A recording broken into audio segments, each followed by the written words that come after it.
Hello there, I am John Oliver, host of that show you've heard some things about but haven't gotten around to watching yet. You think it's called Last Night This Week, or maybe Yesterday Right Now. Don't worry, you'll Google it later.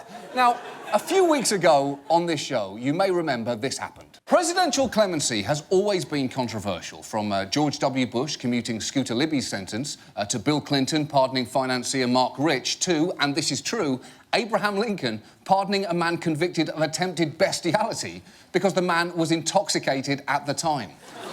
The man in question, John Wilkes Booth. It's true. It's actually not true, but if it had been, that would have been amazing, right? It would have been amazing.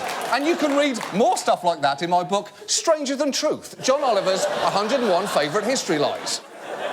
There is absolutely nothing more fun than lying confidently about history. Lying is incredibly fun. In fact, the only thing that feels better than lying to someone is lying to someone, then regaining their trust, and then lying to them again. Studies have shown it produces the same effect in the human brain that cocaine does. Actually, there was no such study, but it felt great saying that out loud, so it just seems like a fact.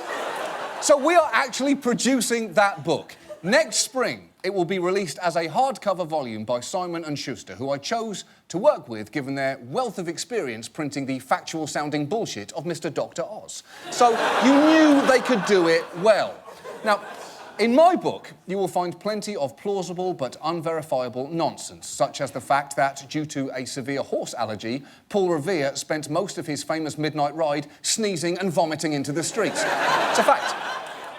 You'll also see the fact that Irish step dancing was invented by the farmers of Cork County, who used to kill pesky field mice by strapping slabs of wood to their feet and rhythmically clobbering them to death.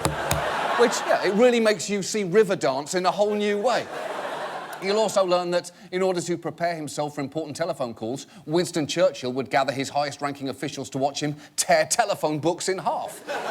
And while we're on the subject of European leaders, we'll confirm that Catherine the Great did die while having sex with a horse, but what many people don't know is she was pegging the horse at the time.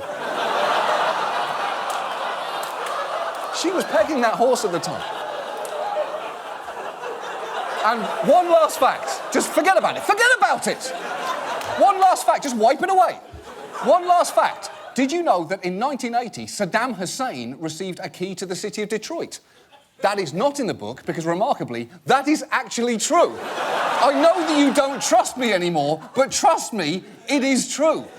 So I hope you enjoyed just a few of my favourite history lies. For the complete list, purchase my book when it comes out in April 2016, except there is actually no book. That was another lie.